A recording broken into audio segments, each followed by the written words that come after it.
Bonjour et bienvenue, voici notre tour d'horizon économique, géopolitique, énergétique et boursier. Nous sommes le lundi 30 mars et pour comprendre comment tourne la planète finance en ce 30e jour de conflit dans le Golfe, c'est sur l'inforruptible et nulle part ailleurs.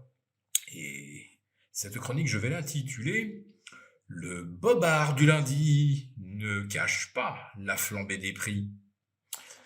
Le bobard du lundi, oui, eh bien on y a eu droit, naturellement. Les marchés s'apprêtaient à rouvrir en forte baisse. L'ouverture des futurs donnait 1,30% de baisse pour le CAC, l'Eurostoxx, probablement plus de 0,8% de baisse supplémentaire pour les indices US. Et puis, Donald Trump a fait la déclaration qui va bien. Et oui, selon lui, le plan en 15 points qu'il a transmis à l'Iran via le Pakistan serait quasiment accepté par l'Iran. La réalité, c'est que l'Iran trouve pratiquement la totalité des 15 points absurdes, inappropriés, inacceptables. Mais pour Trump, si on a lu ses propositions, c'est qu'on les a déjà acceptées. Bon, le marché n'accepte plus ce genre de bobard parce que ça a été démenti par l'Iran. Ces 15 points, les Iraniens en font des confettis. Et l'entremise de l'Iran, pour l'instant, ne va conduire personne à la table des négociations. Alors, qu'est-ce que c'est que cette réunion dont Trump semblait attendre monts et merveilles? Eh bien, le Pakistan, l'Arabie saoudite,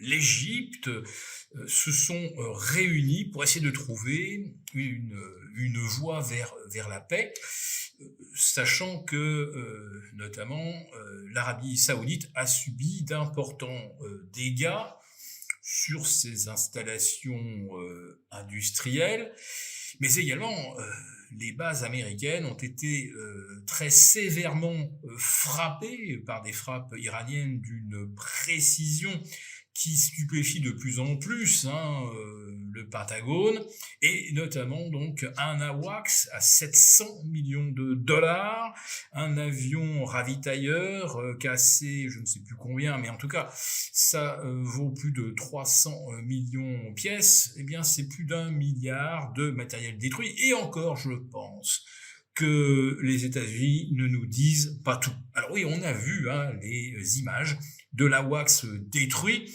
mais le caméraman n'a pas fait un plan large et on ne sait pas si d'autres appareils fort coûteux ont été suffisamment endommagés pour ne plus pouvoir voler pendant des mois. En réalité, les États-Unis ont subi des dommages considérables.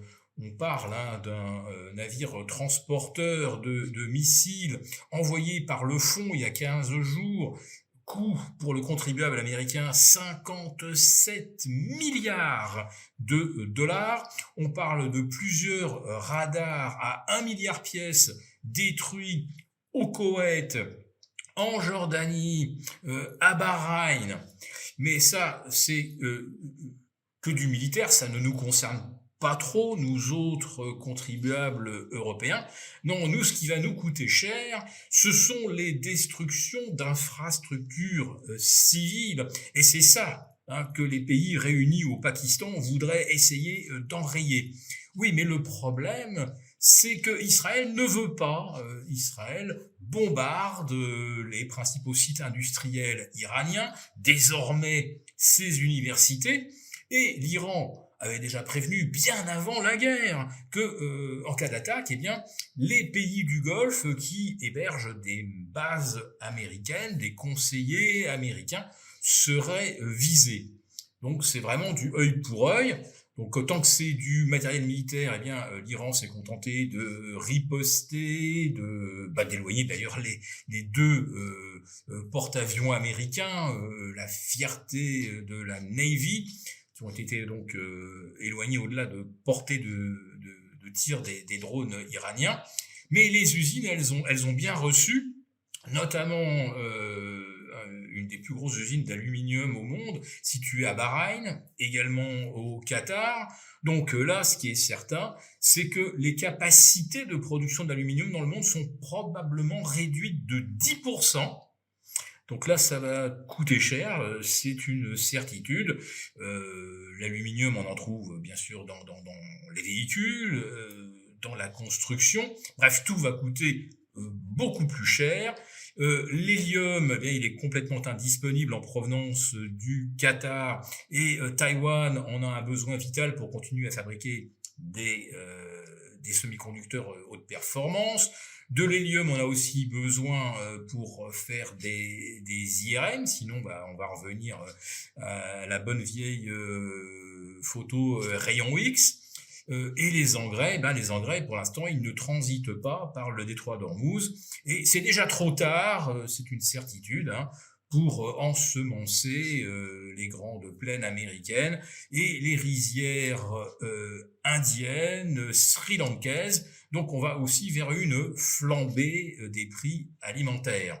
Et bien sûr, tout cela, Trump n'en parle pas.